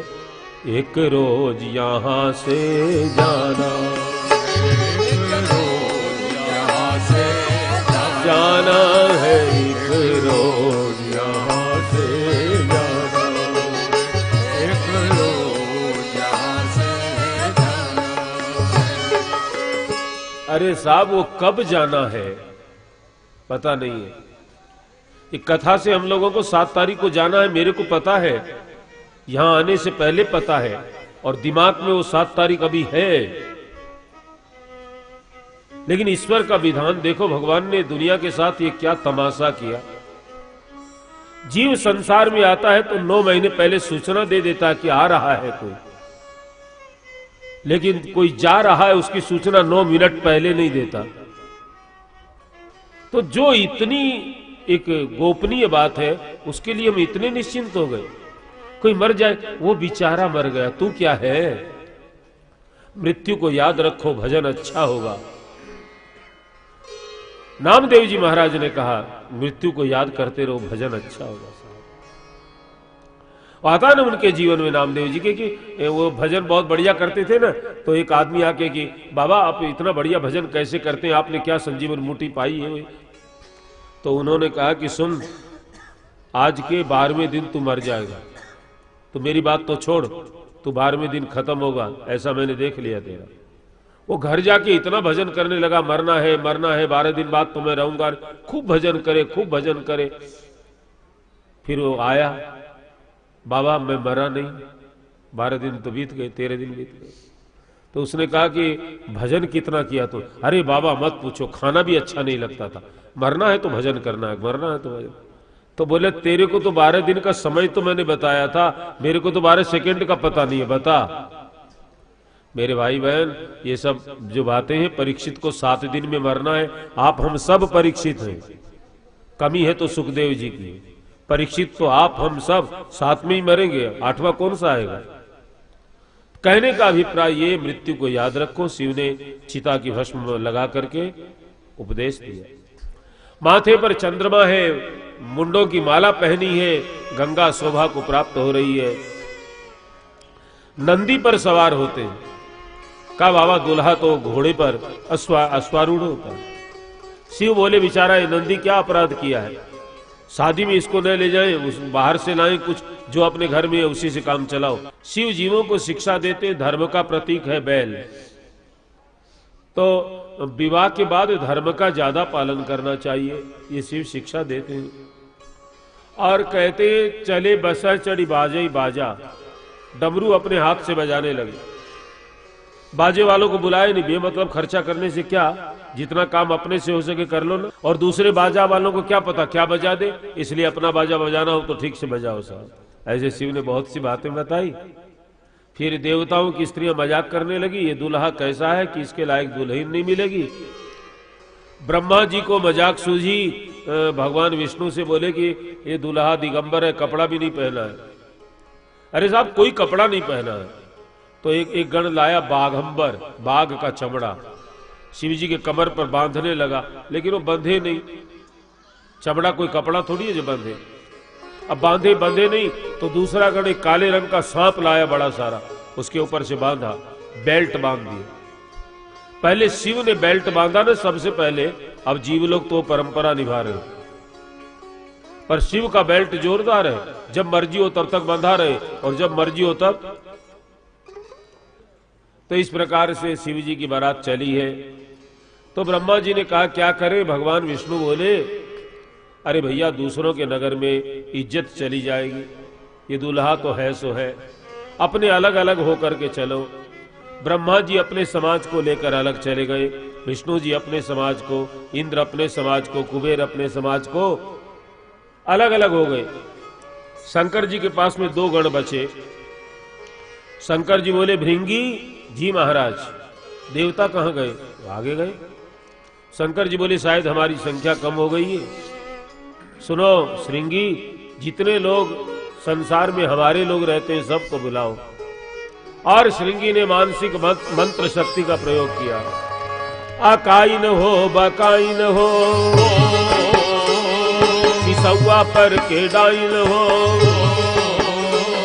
प्रमथ हो बेताल हो, कुसमांड हो कंकाल हो, भैरव वीर भद्र हो, सभी यहाँ एकत्र हो। ये डाकिनी चुड़ैल हो, कुसाज हो कुचेल हो, कैलाश के निवासियों, शिव कांचीपुरी काशियों, साक्षात चले आइए, विलंब न लगाइए, बम भोले हैं बुलाई रहे, विवाह है तू जाई रहे। ऐसे ही मंत्र बोला। अकाइन हो, बकाइन हो, डाइन हो, सब चुड़ैल, सब भूत प्रेत सब आए। एक आदमी कह रहा था कि अंग्रेजी का जन्म यहीं से हुआ है। ये संस्कृत के सूत्र तो मेरे दादाजी मेरे को पहले संस्कृत पढ़ाने की बहुत चेष्टा की उन्होंने। जब तक मैं 9-10 साल का था मारते भी थे, पढ़ाते भी थे। आई उड़ रील, मैंने कहा ये नहीं पढ़ेंगे यार, इतनी कठिन। लेकिन मेरे को याद है अभी कुछ बातें उनकी कि संस्कृत के ये जो सूत्र हैं ये शिव जी के डमरू से निकले हैं। लेकिन ये अंग्रेजी के अक्षर कहां से निकले? बोले शिव जी के गण से। उसने कहा अकाइन हो तो एक ए निकला, फिर बोला बकाइन हो तो बी, फिर सिसौआ पर के तो सी, फिर बोला डाइन हो तो डी, फिर तो परिवार बढ़ गया। अब तो सब आए साहब, सारे विश्व से भूत प्रेत आए। मरते तो सब जगह ना लोग, अमेरिका, अफ्रीका, जापान, सब। उसको कहा जाएगा अखिल विश्व भूत सम्मेलन। गोस्वामी जी कहते हैं कि कौ मुखहीन, कोई ऐसा जिसके मुंह नहीं है, कोई ऐसा रावण के जैसे बहुत सारे सिर हैं, कोई ऐसा जिसके हाथ पांव कुछ नहीं है, वो गेंद के जैसे लुढ़कते पुढ़कते जा रहा है, कोई ऐसा है जिसको बहुत सारे हाथ पांव है, कोई ऐसा जिसकी आंखें ही नहीं है, कोई ऐसा जिसके सारे शरीर में आंखें लगी है। शिव जी ने ऐसी बारात क्यों बुलाई भाई? एक कवि ने लिखा कि शिव तो शिव है, शंकर दया है बांटते दातार की तरह, शंकर दया है बांटते दातार की तरह, लेकिन तुम्हारा प्यार भी, लेकिन तुम्हारा प्यार भी अजी हो प्यार की तरह, लेकिन तुम्हारा प्यार भी ओ प्यार की तरह, संग उनके भूत प्रेत हैं परिवार की तरह, संग उनके भूत प्रेत हैं परिवार की तरह, शंकर दया है, शंकर दया है, शंकर। अरे शिव दातार की तरह से बांटते हैं, लेकिन हमारा प्यार भी तो वैसा हो। जिनके यहां भूत प्रेत परिवार की तरह रह सकते हैं, हम शिव के दरबार में क्यों नहीं रह सकते? शिव सारे संसार को निमंत्रण देते हैं, तुम भले हो, तुम बुरे हो, तुम खोटे हो, तुम खरे हो, मेरा दरबार सबके लिए खुला है। शिव सबको बुला रहे, कोई न जाए तो शिव क्या करेगा? शिव तो बुलाते हैं, लेकिन हम जाए नहीं तो क्या? तो ऐसे बारात बुला करके शिव जी ने बताया। तुलसीदास जी लिखते हैं, नाचहि गावहि गीत परम तरंगी, देखत अति विपरीत, नहीं बचन विचित्र विधि। विचित्र भाषा। दुनिया भर में 6500 की 700 इतनी भाषाएं हैं। अपने भारत में नाना प्रकार की भाषाएं, समझ में नहीं आता साहब। रामेश्वर में कथा हुई तो थोड़े दाढ़ी उड़ी ठीक कराने किसी का नाई बुलाना, तो बोला बोलिएगा नहीं, नाई यहाँ कुत्ता को कहते हैं। बोले भाषा अलग अलग है साहब, कहते कोई झमेला हो जाए। तो कहने का अभिप्राय ये है कि सारे विश्व में कितनी प्रकार की भाषाएं हैं, इतने भूत प्रेत आए, अपनी अपनी भाषा। भारत के भूत हर हर महादेव बोलते हैं, लेकिन अमेरिका के भूत नहीं बोल सकते, वो कुछ और बोल रहे, हेलो हाय बाय सब वो सब बोल रहे। इस प्रकार से राजा हिमाचल ने संसार में जितनी नदियां, सरोवर, पहाड़, पर्वत, सबको निमंत्रण दिया। सब मनुष्य शरीर धारण करके आए हैं, राजा ने सबका सम्मान किया, रहने को उनकी सुविधा व्यवस्था दी। फिर इसके बाद में जब बारात आ गई है तो स्वागत के लिए लोग आए हैं। बारात को देख करके प्रसन्न हो गए। हरि को देखा, भगवान नारायण को देखा तो आनंद हो गया। लेकिन जब शिव जी को देखा, शिव समाज अजी जब देखन लागे, बिडरी चले वाहन सब शिव जी के समाज को देखा तो सब भाग गए। हाथी घोड़े जो बिडर गए, जो ऊपर बैठा उसको नीचे पटक दिया। अब तो बच्चे भाग करके गए, छोटे छोटे बच्चे। माँ बाप पूछते, बेटा बारात आ गई? हाँ। कैसी बारात है? बच्चे बोले, तन छार ब्याल कपाल भूषण, नगन जटिल भरम सदा, संगभूत प्रेत पिशाच जोगी, विकट मुख रजनी चरा, जो जियत रही बारात देखत पुण्य बढ़ गई, कर सही देखहि तो उमा विवाह घर घर, बात असिलर कन कही, बात असिलर कन कही, बात असिलर कन कही। बच्चे कहते हैं, मां शरीर पर राख लगा रखी है, तन छार ब्याल कपाल भूषण, सांप और मनुष्य के खोपड़ी के गहने पहने। कपड़े कैसे पहने? बोले नगन, कोई कपड़ा नहीं है, माथे पर जटा है, देखने में भयंकर लगता है। और बाराती बोले संग भूत प्रेत पिशाच जोगिनी। अरे मां, इस बारात को देख करके जो जीवित रह जाएगा ना, उसका पुण्य बढ़ते ही कर सही, वो बड़ा भारी पुण्यात्मा है। नहीं तो एक एक बाराती एक एक नगरवासी को खाएगा, वो ज्यादा है, हम कम पड़ जाएंगे। ये तो बड़े बड़े बच्चे बोले, जो छोटा छोटा नानड़ी आया ना, जब के बोले, अरे कैसन कैसन भूत प्रेत, कैसन कैसन सांप, अरे बाप रे बाप, कैसन कैसन भूत प्रेत, कैसन कैसन सांप, अरे बाप रे बाप, कैसन कैसन भूत प्रेत, कैसन कैसन सांप, अरे बाप रे बाप। चल ले पर आई कोई लेवे जनी चाप, चल ले पराई कोई लेवे जनी चाप, अरे तरवा चटक ले कलेजा उठल कांप, अरे बाप रे बाप, तरवा चटक ले कलेजा उठल कांप, अरे बाप रे बाप। कैसन कैसन भूत प्रेत, कैसन कैसन सांप, अरे बाप रे बाप, कैसन कैसन भूत प्रेत, कैसन कैसन सांप, अरे बाप रे बाप। अरे छूटेला पसीना सांस टूटे हाप हाप, छूटेला पसीना सांस टूटे हाप हाप। माई बाप पूछे लागे अचरा से झांप, अरे बाप रे बाप। हर माई बाप पूछे लागे अचरा से झांप, अरे बाप रे बाप। अरे कैसन कैसन भूत प्रेत कैसन कैसन नाम, अरे बाप रे बाप। कैसन कैसन भूत प्रेत कैसन कैसन सांप, अरे बाप रे बाप। बच्चे कहते हैं कितने बड़े बड़े सांप कैसे भूत प्रेत आए हैं। माँ बाप समझाते हैं बेटा सब ठीक हो जाएगा। अब अगवानी की हुई तैयारी, सजने लगे बराती। कोई चला चूहे पर चढ़कर, कोई चला चढ़ हाथी। बाबा की बारात आई है। सखियां कह रही चलो चलो चलो, देर हो गई। कहां चले?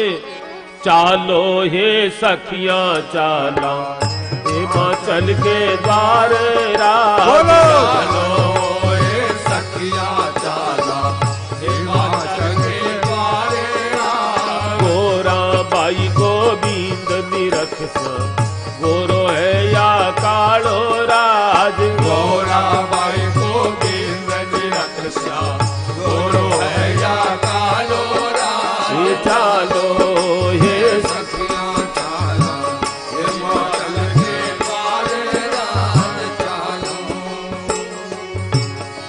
और बारात आ गई। साहब शामिल हो जाए बारात में।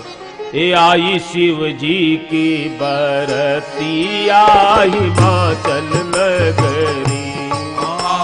बोलो बोलो।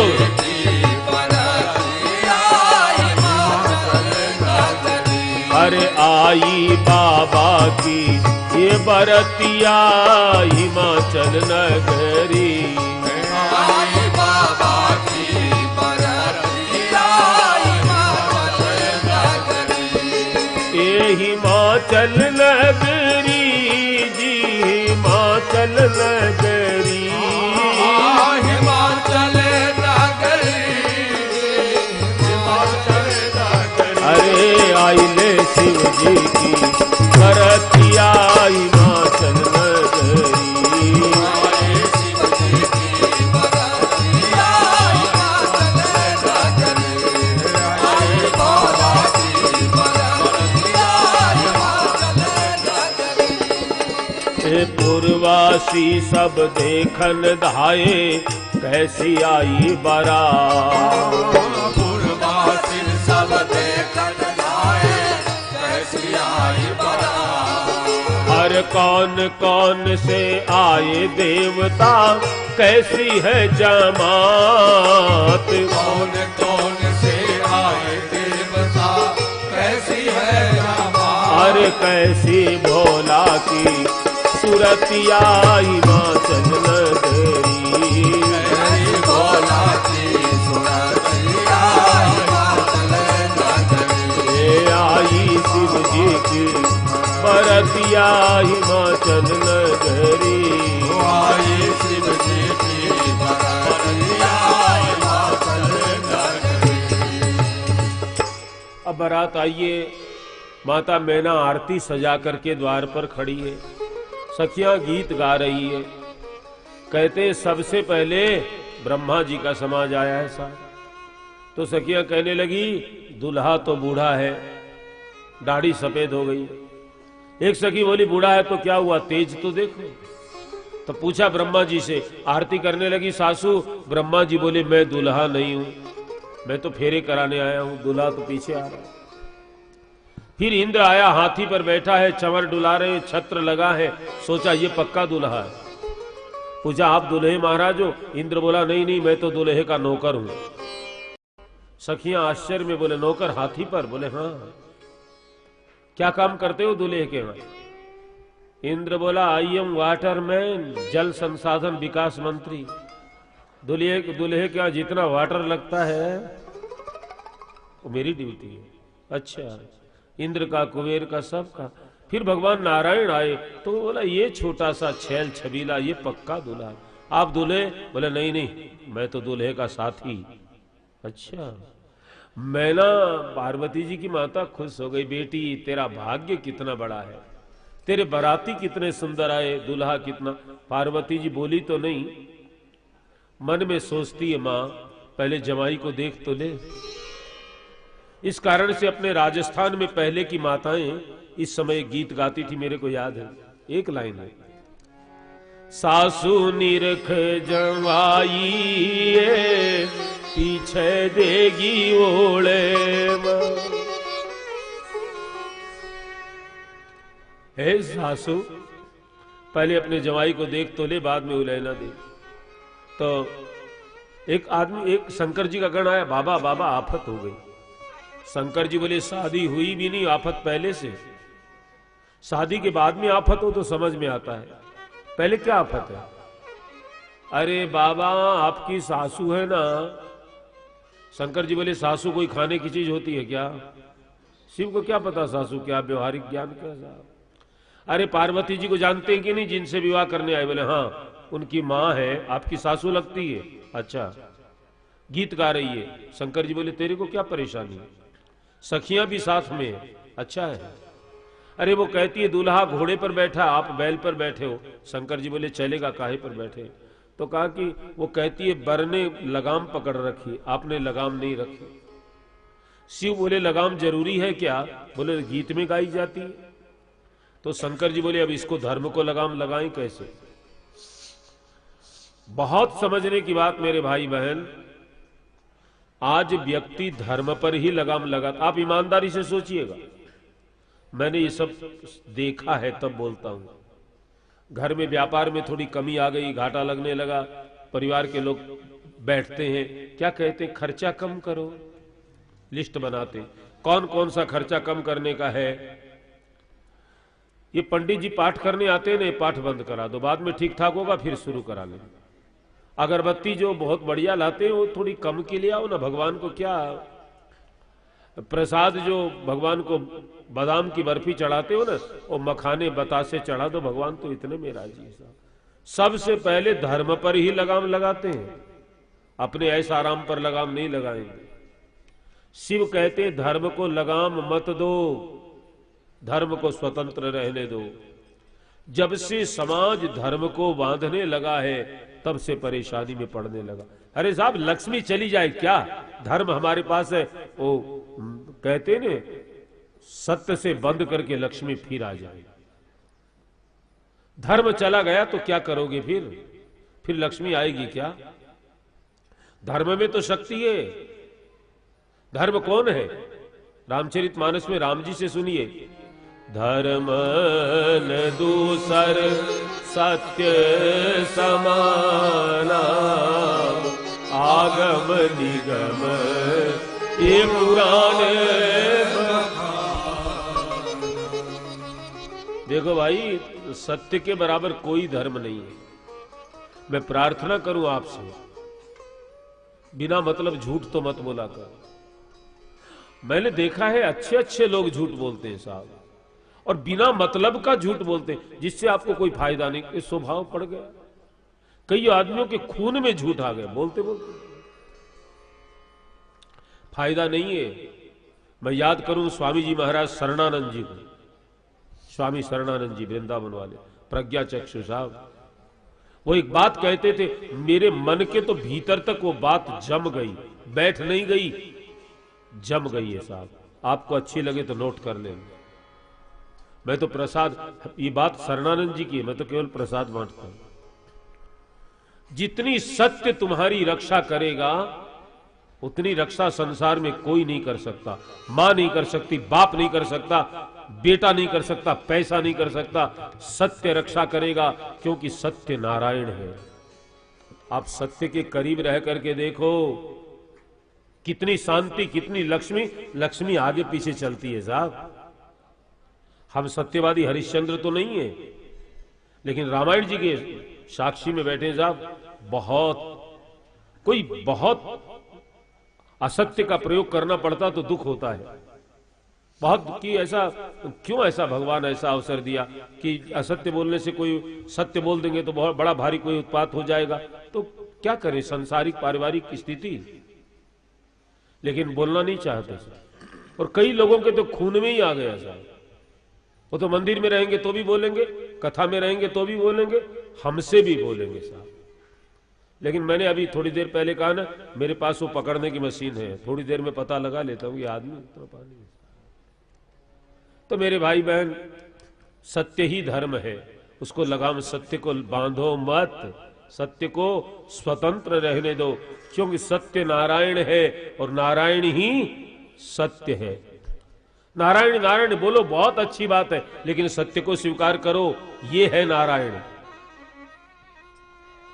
तो शिव क्या करें, बैल से नीचे उतर गए और बैल की जिधर भी पूंछ थी उधर मुंह करके बैठ गए, दोनों हाथ से बैल की पूंछ पकड़ ली, बोले लगाम हो गई।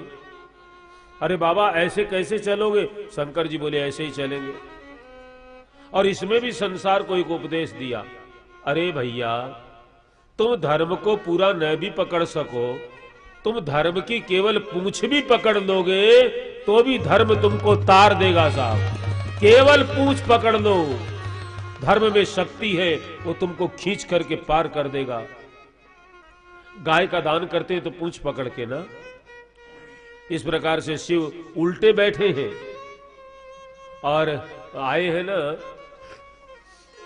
सासू आरती करने के लिए खड़ी है और सखियों ने देखा ये क्या झमेला है।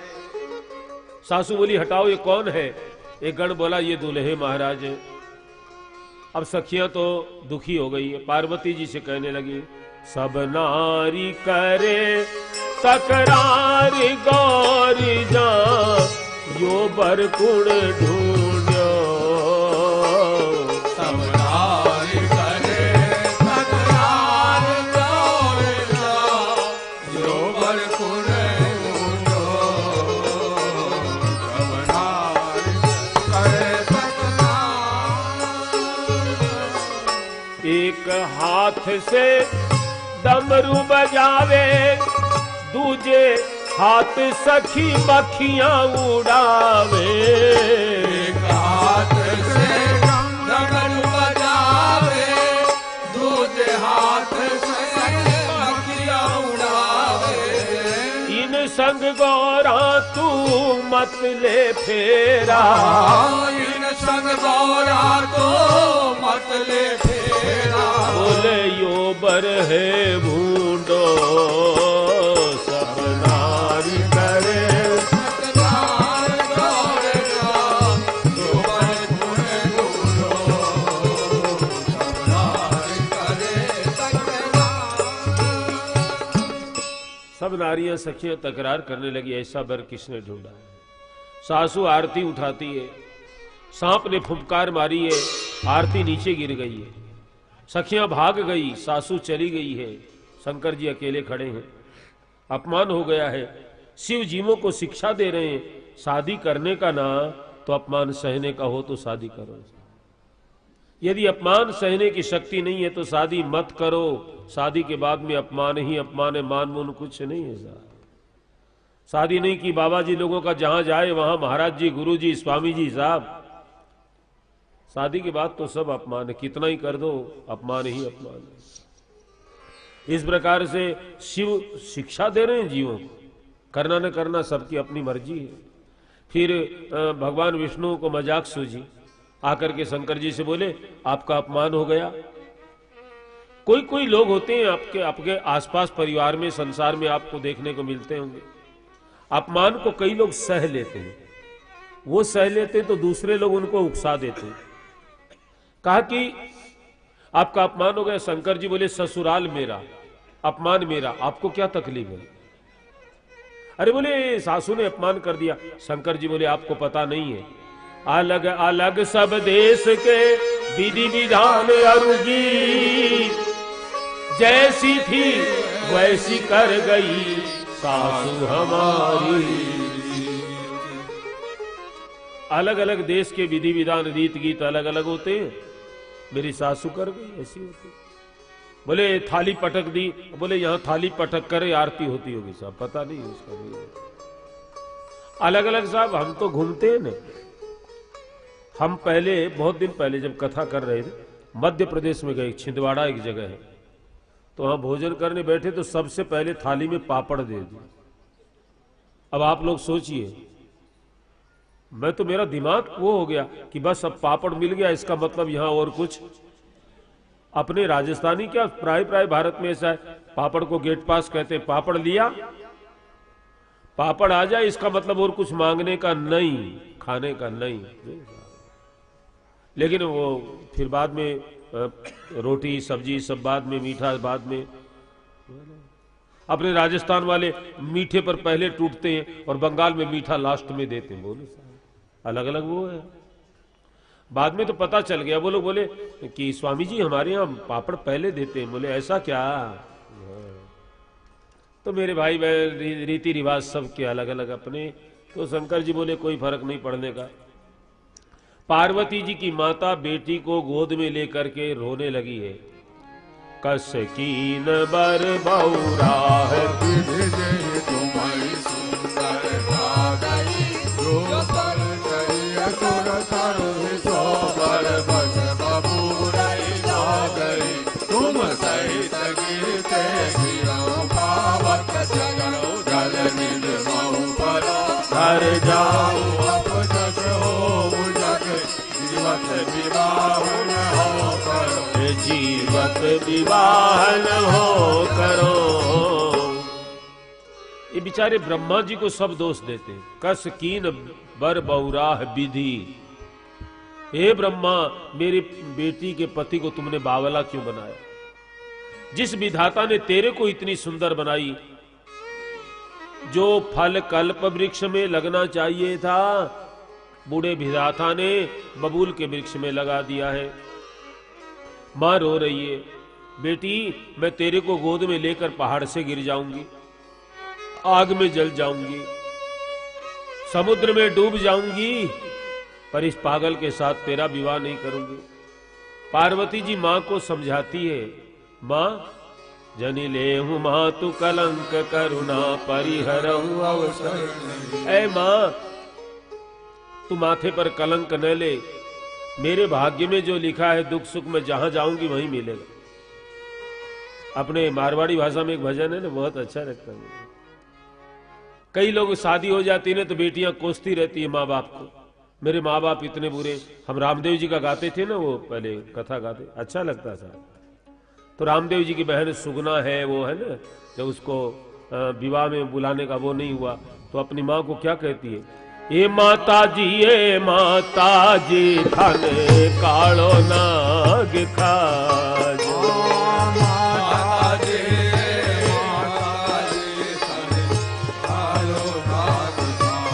ए मने जन्म तीने जहर क्यों ना पायो जीवो, खम्मा खम्मा खम्मा रे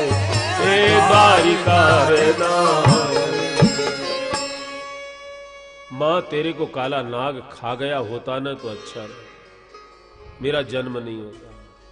मां को पहले की बेटियां बहुत कोसती थी, मेरा विवाह ऐसे घर में कर दिया, मेरे को आज की बेटियां कहती मेरे को पढ़ाई लिखी, मेरे को ऐसा नहीं किया, मेरे को ऐसा नहीं किया। एक कवि ने बहुत बढ़िया बात कही है, ए भाई रे मत दीजो मायड़ लीन दोष, ए मायड़ लीन दोष कर मारो ए साथी कोई भी नहीं। भाई रे मत दीजो मायड़ लीन दोष, मायड़ लीन दोष कर मारो ए साथी। प्रसन्न होकर के वरदान दीजिए, चरण पकड़ लिए। बेटी को विदा करते समय राजा हिमाचल रो पड़े। बेटी विदाई का समय बड़ा कारुणिक होता है। बहुत दूर तक पीछे आ गए, शिवजी ने समझाकर उनको वापस भेजा है। कहते महल के खंबे को पकड़कर राजा हिमाचल रो पड़ते हैं। पार्वती के बिना घर सुना लगता है। मैना जी समझाती है। यहां भगवान शंकर कैलाश में आते हैं। राजा हिमाचल के घर में जितने मेहमान आए सबको विदा दी गई है। शिव और पार्वती जी कैलाश में विराजमान हैं। सब देवता उनको प्रणाम करके अपने अपने धाम को जाते हैं। और तुलसीदास जी लिखते हैं, जगत मात पितु शंभु भवानी यही श्रृंगार न कहूँ बखानी। तब जन्मे हूँ खट बदन कुमारा, तारक असुर समर जेहि मारा।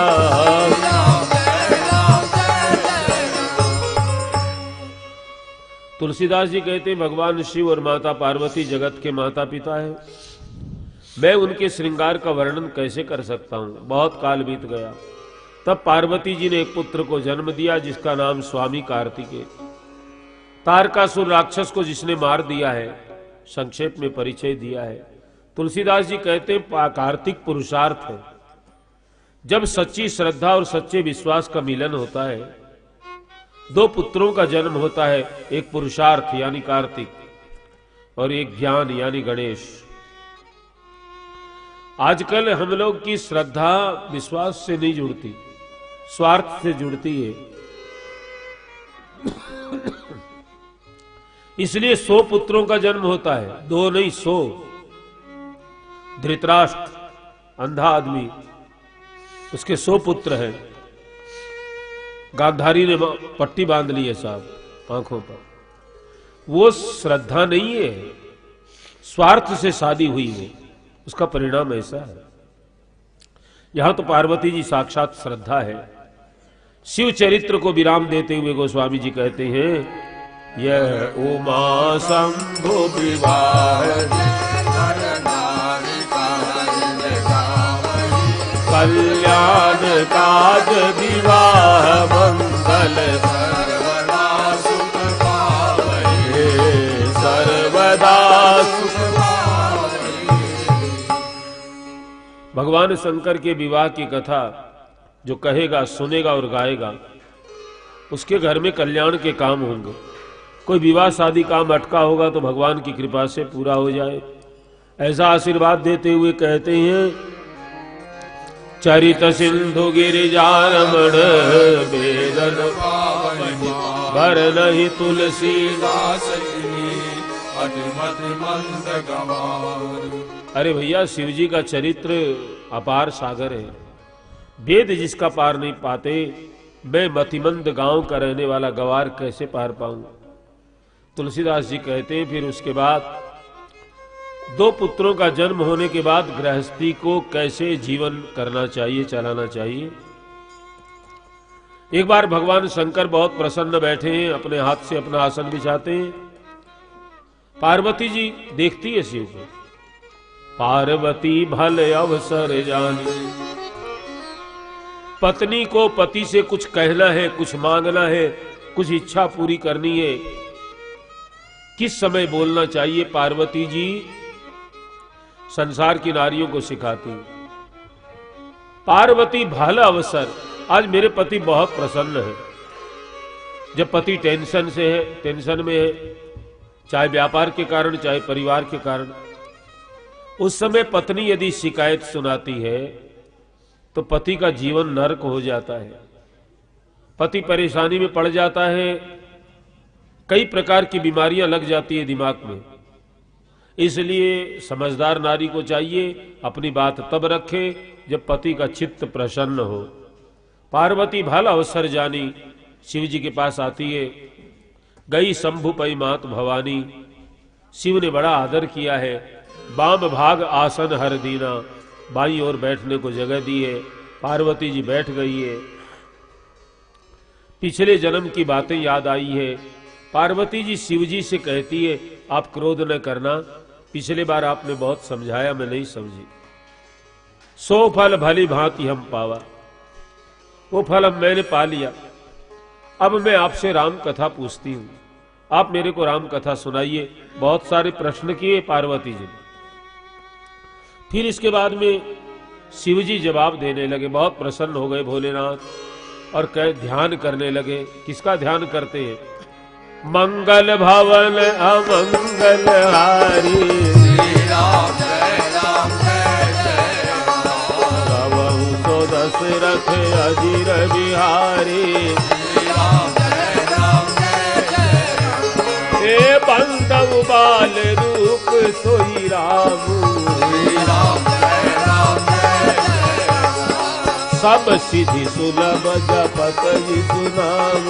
श्री राम जय राम जय जय राम।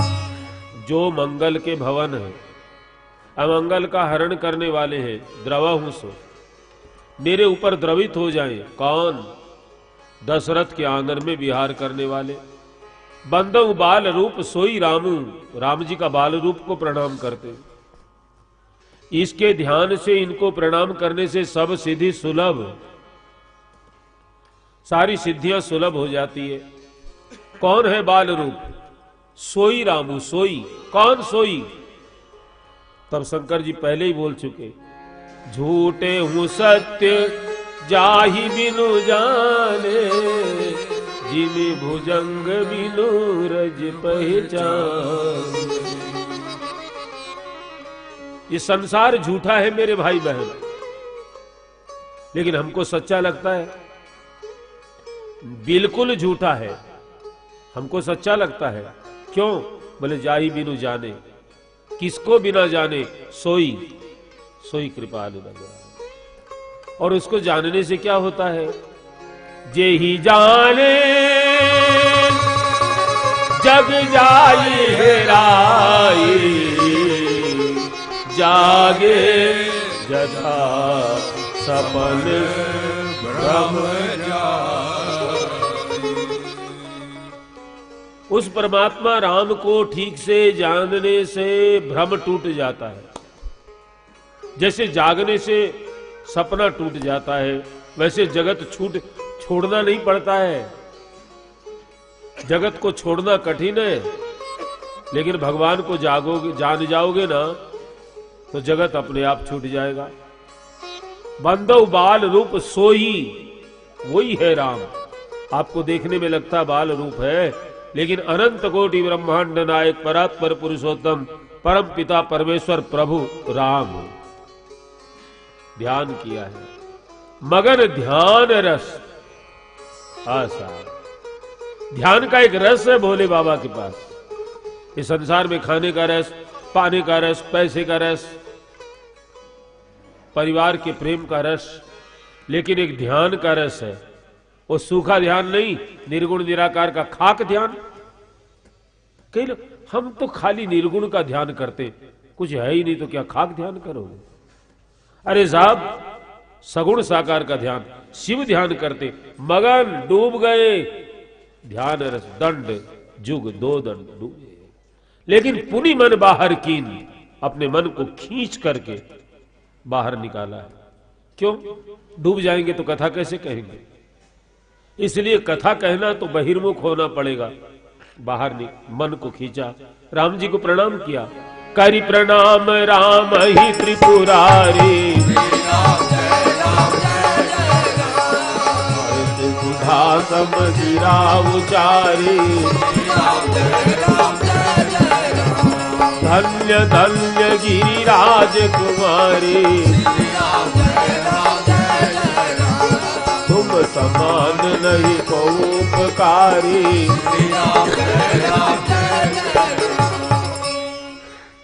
राम जी को प्रणाम किया, अमृत के जैसी वाणी बोले धन्य धन्य गिरिराज कुमारी। हे शैल राजा की बेटी, तू धन्य है, तुमने संसार का उपकार किया है। पार्वती जी ने कहा, मैंने क्या उपकार किया है? अरे देवी, तुमने जो कथा पूछी है ना, सकल लोक जग पावनी गंगा, ये कथा गंगा है। कहा कि गंगा तो आपकी जटा से बहती है। शिव बोले, जटा से तो बहती है, आज एक दूसरी गंगा मेरे मुख से बहेगी। पार्वती जी ने कहा, दोनों में अंतर? बोले, देवी, जटा से निकलने वाली गंगा में कोई डूबेगा तो मर जाएगा, लेकिन मुख से निकलने वाली गंगा में कोई जितना डूबेगा उतना तरेगा, मरेगा नहीं। जटा से निकलने वाली गंगा में बाढ़ आ जाएगी, लोगों के घर उजाड़ देगी, लेकिन मुख से निकलने वाली गंगा में बाढ़ आएगी, लोगों के उजड़े हुए घर फिर बस जाएंगे। मेरे भाई बहन, जब किसी भी तीर्थ में कथा होती है ना, मुझे बहुत आनंद होता है। स्वास्थ्य कैसे भी रहे साहब, शरीर का क्या मोल है? मुझे क्योंकि तीर्थों में जो विकार हो जाता है ना, कैसे कैसे लोग आते हैं, नहीं खाने की चीज खाते हैं, नहीं पीने का पीते हैं, नहीं करने का वो होता है, तीर्थ मैले हो जाते हैं। तो तीर्थ की सफाई कैसे हो, तीर्थ में जो पाप हो गए उनका समन कैसे हो?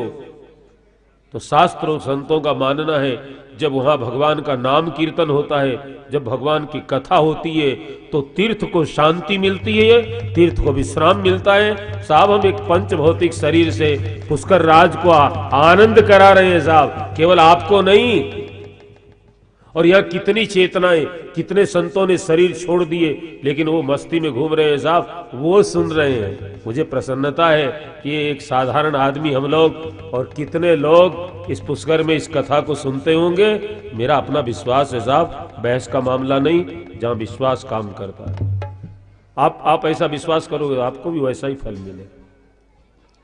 शिव जी ध्यान से निकल गए, बोलने के लिए बिल्कुल तैयार है। कथा को गंगा बताइए।